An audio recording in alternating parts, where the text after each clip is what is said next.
Good morning, everyone.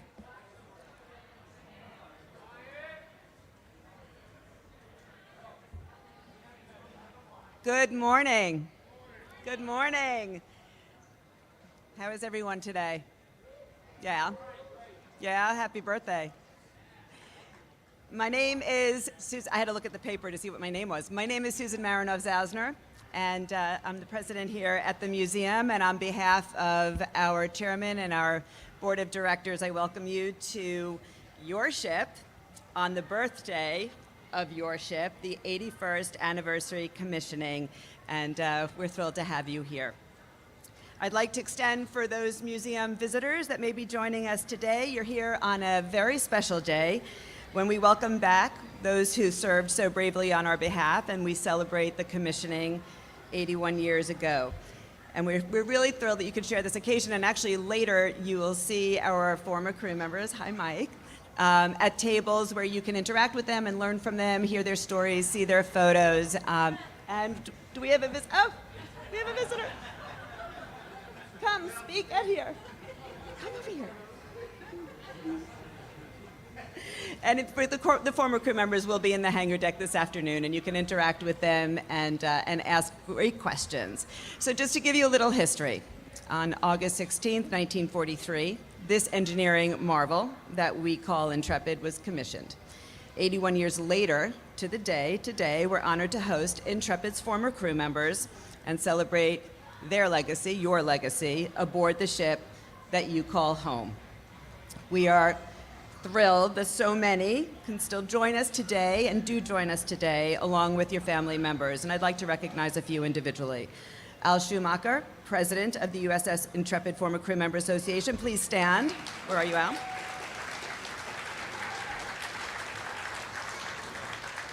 Aaron Resnick, first vice president of the association.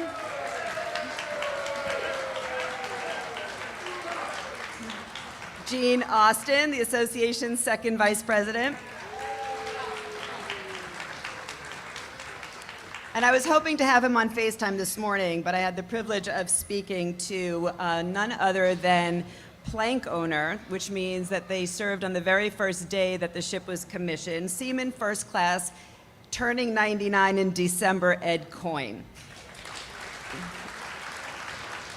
And while he says, and he's recovering currently from a couple of different things in a rehabilitation facility that he happens to love, by the way, he promises that he's going to be here next year, and I think that each and every one of us should hold him to that promise. So the past several years, however, and the passage of time have impacted our cherished former crew member community pretty hard. Sadly, late last year, we lost several of our former crew members, including World War II veteran and American hero Ed Hill at the age of 99. He was an electrician, second class, and he served aboard Intrepid during the ship's entire World War II service, from commissioning until the ship's return home at the war's end.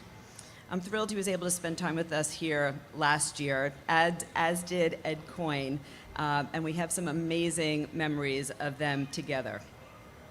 Just last month, we lost another of our greatest generation, PO First Class William Edmonds, shortly after his 102nd birthday.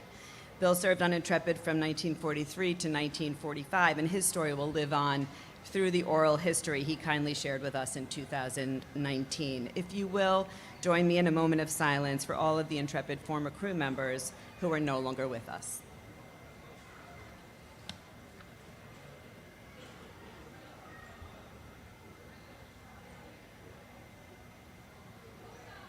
Thank you.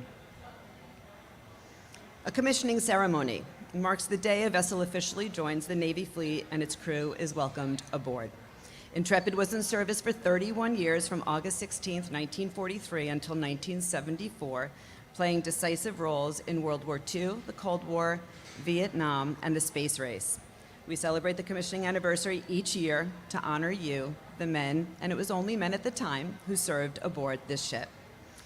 To our crew, your stories of ingenuity, perseverance, and bravery are the foundation of all that we do here, and we thank you for helping us and trusting us to preserve your history for our future generations. We've recorded hundreds, we're going to record thousands of oral histories to capture your firsthand accounts of what life was like on board this ship. And we also work with you and your families who wish to donate artifacts to the museum's collection so that these representations of your service can be preserved for years to come. And many of you volunteer right here at the museum to connect with our visitors, and we know they love that. You meet with students as well so generously, and you offer a living history. You offer your own history. Your profound stories and memories of your service on this ship are vital to our efforts to impact lives.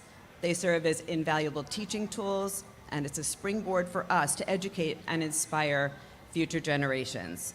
They have real and tremendous impact. Each year, we reach more than 55,000 school children, the majority of whom are underserved, teaching education at what we call the intersection of history and innovation. And it's based on your history, it's based on your ship, and we adapt as well to provide sensory-sensitive programming for individuals with autism and cognitive disabilities. And we also conduct accessible programming for those who are deaf of heart and hard of hearing and blind and visually impaired. And in addition, we offer programming for those living with dementia and their caregivers. In order to help break down barriers and make the museum accessible for all, we offer numerous opportunities to experience the museum for free. And I hope that you take pride in the impact that you continue to have on so many. We all at the Intrepid are so proud to be a part of your world. For you, our former crew members, and for all veterans and active duty military personnel, we will never lose sight of your needs. Through specific programs, we provide supportive museum experiences for returning service members and veterans from all conflicts, along with their families. And it is all with the aim of building community and easing the transition back home. This museum will always be accessible to all of our veterans, regardless of distance, finance, and abilities, and you have our promise. As we take a look back at our remarkable journey, we're also incredibly optimistic and enthusiastic for our future. Our efforts to open more and more of your ship are progressing, particularly the sick bay, the ship's medical facility. And we will soon be virtually accessing areas like the engine room and the boiler room through state-of-the-art technologies, giving us the opportunity to share a multitude of stories never told. Our work will continue to make this ship inclusive in every way imaginable. And having you, the heart and soul of Intrepid, with us, and having the opportunity for all of us to personally interact with all of you is an honor, and it's a privilege. It's because of you, literally, that I and all of my colleagues are able to stand here today. So your stories of service have served as the backbone of this amazing institution for 4 decades, and we will forever tell your stories and continue to perpetuate your legacies for generations to come. So thank you so much for being here today and representing the more than 50,000 men who served aboard this ship. We are forever grateful. Thank you.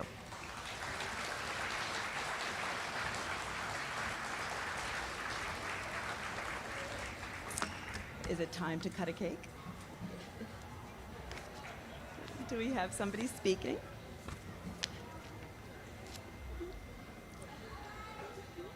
Are we headed in? We're headed in for lunch. Let's go.